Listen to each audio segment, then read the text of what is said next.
Bom dia, meus amores, tudo bem? Bom, hoje nós vamos falar da página 368 até a página 375, conteúdo que ficou para depois, né? Bom, a relação da natureza e a sociedade nas paisagens. O ser humano, ele faz parte da natureza, é óbvio, né? E sempre se relacionou diretamente com ela, por meio da retirada de recursos para suprir as necessidades e seus interesses. Bom, o que o homem faz? Ele vai o tempo inteiro interferir nessa natureza para construir a sua história, a sua vida, as suas relações. Ele constrói sua história fazendo estradas, pontes, prédios, e com isso ele interfere nessa natureza, nesse espaço da ação. A interação do homem ele se dá por meio do trabalho. E essa construção desse espaço, por exemplo, ela vai transformar e modificar esse espaço geográfico. O homem ele vai interferir diretamente nesse espaço geográfico para construir a sua história, a sua vida e as relações que ele vai estabelecer nele. Bom, o homem e os recursos hídricos. O que é recursos hídricos? É a quantidade de água que tem em determinado lugar. Todos os corpos d'água, como lagos, lagoas, oceanos, mares, rios, são chamados recursos hídricos.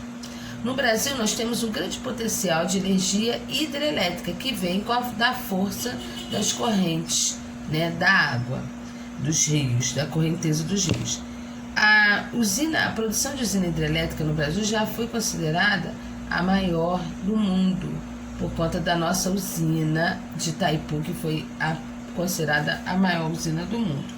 Hoje, ela perdeu o potencial hídrico do Brasil e perdeu lugar para o Canadá e para a China. Atualmente, hoje, a China é o primeiro lugar, é a primeira em produção de usina hidrelétrica, o Canadá em segundo e o Brasil em terceiro. Nós temos aqui, na página 369, a hidrelétrica de Três Gargantas, tá? Ela hoje é considerada a maior usina hidrelétrica do mundo. Está na China, está localizada na China. Bom, nós temos também na página 370 o mapa do Brasil que vai falar das usinas hidrelétricas e da quantidade de rios que nós temos aí no Brasil, tá ok?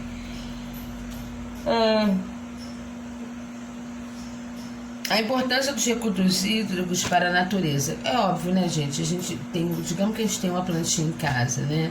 Uma coisa bem simples, uma escala bem tranquila. Se você molha e rega a plantinha todo dia, ela vai dar frutos. Mas se você esquece, que às vezes já se esquece, e não molha a plantinha, o que acontece com essa plantinha? Ela vai morrer, né? Assim é a natureza. Nós precisamos de água para ter as plantações de soja, milhos e diversas outras, café, algodão. Nós precisamos da água para manter viva essas plantações. Bom, a importância das hidrovias. O que são hidrovias? São estradas na água. Há alguns anos atrás, né, as pessoas elas utilizavam muito mais esse sistema de transporte na água do que hoje nas estradas. Hoje, com a construção de estradas, nós utilizamos mais o modal rodoviário e não aquaviário, né? As hidrovias elas são muito importantes na região norte do país por conta da quantidade de rios que nós temos, né? Nós temos mais rios do que estradas. A gente tem a floresta amazônica. Essas hidrovias, em geral, elas ocorrem em rios de planície, que são rios planos. Mas nada impede que também existam hidrovias no mundo todo e rios de planalto. Para isso, a gente precisa construir eclusas, que são barragens de concreto construídas em trechos de rios que têm desníveis, que tem uma parte mais alta e uma parte mais baixa. Essa barragem é construída quando o navio está passando, ou uma embarcação, qualquer outra embarcação, passa, ela não tem como descer o degrau e continuar. Então ela fica aqui, aí essa barragem ela sobe, ela ela sobe do outro lado, o nível da água ele vai subir até o nível que está a embarcação, e aí essa barragem do lado de cá ela vai descer, o navio vai passar, porque a água vai estar no mesmo nível, ele vai parar dentro da eclusa, a comporta sobe, e aí a outra comporta desce, o nível da água desce e ele continua a navegação. É assim que funciona uma eclusa. Bom, o ser humano ele explora a natureza desde seus primórdios. E é óbvio que as atividades econômicas, né, que ele vai desenvolver também no solo, ela também vai acontecer. Na página 372, nós temos aí o relevo e a agricultura. Como se faz uma agricultura, por exemplo, numa área de montanha, numa montanha? A gente faz, vocês já repararam quando a gente viaja, que tem aquelas montanhas bem lisas e como se fosse bolinho de noiva, tem várias curvas até chegar ao topo da montanha, como se fossem degrauzinhos. Esses degraus são chamados curvas de nível. Curvas de nível, ou também, que a gente chama mais vulgarmente falando, de bolo de noiva. Quando eu construo, faço uma construção de uma plantação numa montanha, eu faço essas curvas de nível e a água ela não vai escoar da montanha direto, lixiviando assim. Ela não vai escoar assim. Porque quando ela faz isso, ela lixivia, ela lava e vai levando sedimentos para a parte mais baixa da montanha. Se eu tenho curvas de nível, a água ela vai descer e vai sair pelas canaletas. Então ela vai manter a vegetação, a plantação, o cultivo que eu tenho nessa montanha e não vai acontecer, que a gente também chama de terraceamento.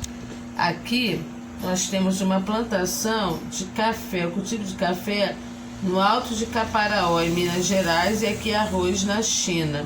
São em terraços fluviais, tá vendo? Parece uns degrauzinhos. Ó, aqui também. Parece uns degrauzinhos, não é? Nós chamamos de curvas de nível. Clima e a produção agrícola. O clima ele interfere diretamente no solo. Contudo, o tipo de cultivo que eu terei nesse solo vai ser diferenciado. Nós já falamos isso há algum tempo atrás. O aquecimento global e a produção agrícola no Brasil. Eu gostaria de ler esse trechinho para vocês. As mudanças climáticas e a agricultura brasileira.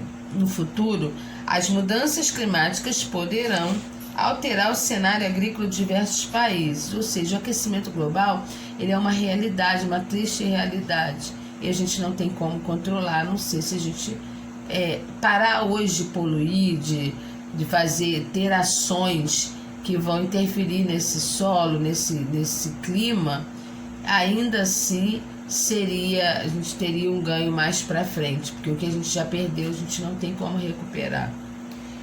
Leia o texto a seguir de maneira que as mudanças vão impactar na atividade agrícola no Brasil. As mudanças climáticas previstas para as próximas décadas, como resultado do aquecimento global, vão colocar em risco uma produção agrícola no Brasil. Olha só, gente. A mudança climática, o superaquecimento da Terra, vai interferir aqui no Brasil. Lembra do El Niño?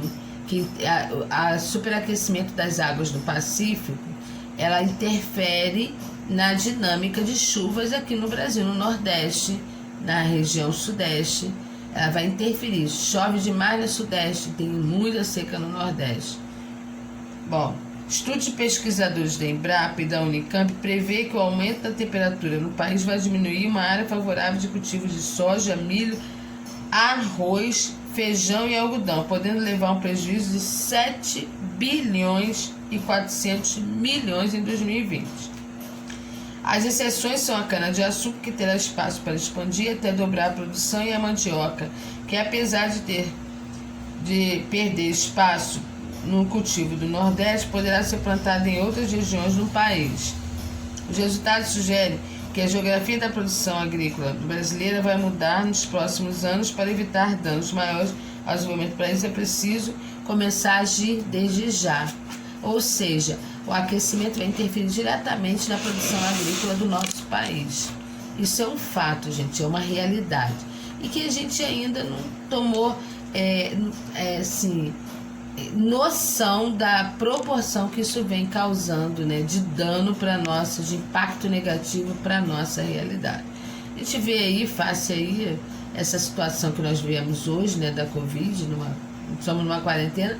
Se a gente sai na rua, a gente vê que as pessoas não estão respeitando, as pessoas estão indo à praia, estão se aglomerando.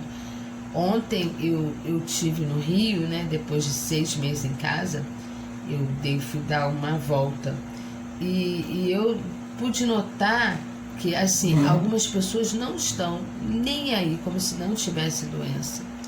E a doença, infelizmente, está retornando, o pico da doença está mais alto, e as pessoas não respeitam. Assim é o aquecimento global. Se a gente respeitasse, talvez a gente não estaria nas condições que nós estamos hoje no mundo. Bom, na página 374 e 375 temos Sociedade, Natureza e Problemas Ambientais, que é assunto do nosso trabalho que eu passei para vocês, que era para ser entregue a hoje, né, dia 10. Bom,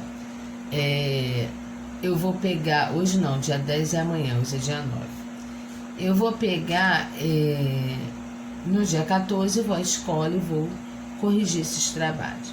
Bom, temos aí desmatamento, queimada, uso indiscriminado de agrotóxico, intensa exploração mineral, descarte inadequado de resíduos sólidos, e aí não somente resíduos sólidos, também nós temos aí contaminação, por exemplo, material eletrônico, a pessoa não quer mais pilha e joga no solo, não quer mais bateria escangalhou, descarta de qualquer jeito. Esses materiais, eles vão contaminar o solo, né? E aí, consequentemente, o nosso lençol freático, as águas. Emissão de poluentes industriais, não somente poluentes, mas outros poluentes, também escapamento de carros, queimadas. O que podemos fazer para conservar o meio ambiente? Que atitude você costuma tomar no seu dia a dia para conservar o meio ambiente?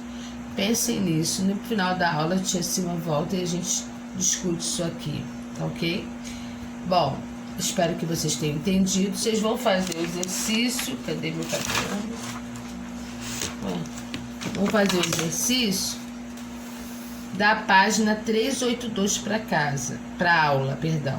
Para casa 376 e 377. Daqui a pouco eu coloco aqui nos comentários o gabarito da semana passada e vou colocar, vocês vão ver um quadradinho com essa atividade, tá ok?